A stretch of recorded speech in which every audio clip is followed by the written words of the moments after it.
Okay, so this is a weird kind of uh case that you can have on the Switch Lite. This is called reverse joystick drift. So for example, uh the joystick doesn't read correctly, so as you can see it just starts bouncing all over the place and doesn't push towards the full axis all the time.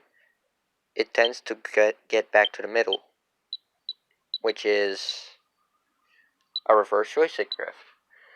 Is it bad? Well, yeah, it can be bad. If you play Smash, for example, it will be bad.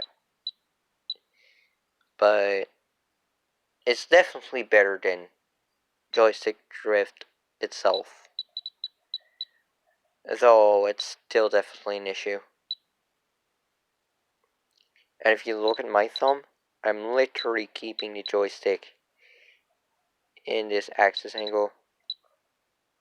And it still starts bouncing up and down and up and down and up. So yeah.